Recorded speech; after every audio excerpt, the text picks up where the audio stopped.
To set up your Calendly account, go to their homepage and sign up if you don't have one, and if you do, log in.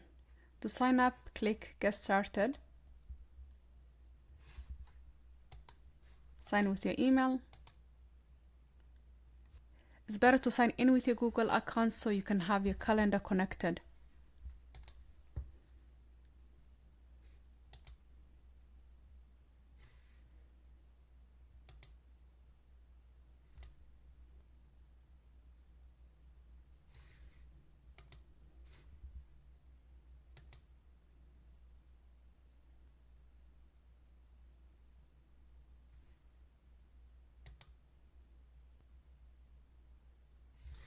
So the next thing you want to do is connect to your Google Calendar.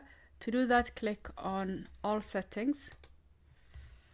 You can update your profile, but it does that automatically using your Gmail information.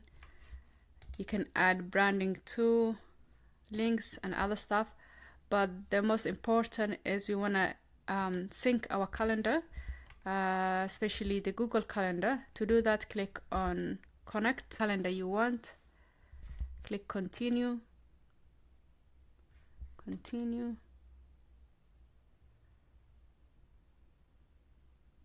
And that's how you connect to your Google Calendar. So the next step is to create your appointment. To do that, go back to the home page, which is this one, or click on the logo, and then click on add a new event type. So there are different new event types. So you have the one-on-one, group, and other ones, but I think the one-on-one is the only one that comes with the free plan. So we will choose that one. And you choose a host, which is you. So the first thing you want to do is name your event. And then you choose how long you want the event to be. You have different options to choose from. And then the most important is location. Do you want it to be on Zoom, phone call, in-person meeting? Usually with these meetings, it's usually online, so mostly will be Zoom or Google Meet. I prefer Google Meet. And with Google Meet, I already have my calendar connected, so I'm good to go. So then you click Continue. Next is click on Host. And this is where you can allow the invitees to add a guest. Usually I don't, so I will remove that and click Save. The next one is scheduling settings, which is really important. So for this, I usually do 30 days into the future, which is a month. And then is setting up your available hours, which is important. To do that, you click on Edit, and then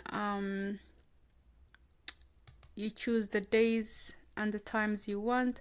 For example, let's say you want 10 a.m. on Sunday to 5 p.m. and then you have another time also. You click the plus, and then you do that. You can add a time. So you can do that with all of them. And then, for example, if you don't want a day, which is Friday for me, you can just click that and you are unavailable for that day. And if you want to choose a day, you can just click on that and then set up the time. So that's how you set up your available hours. The next thing is you want to choose your time zone. Make sure it's the correct time zone. So you want to save that and close. Then you choose the buffer time, which for me, I prefer after the event. So I like to have 5 minutes after the event. And then the minimum notice is 4 hours. I can change if you want to add more hours to the minimum notice time. You can set up a day limit if you want. And this is important, but they already did that for us, which is to use the time zone of the invitee, this is why we're doing this booking, so we don't have to go back and forth. And then you save and close. Then we have the booking page options. This usually I don't do much in here. It's not that important. But if you wanna, for example, collect payment you can do that, but to do that you have to get the upgraded plan, and then you can collect payment. If not, then usually I don't do much in this area, so I will save and close. And then notification too, I don't do much.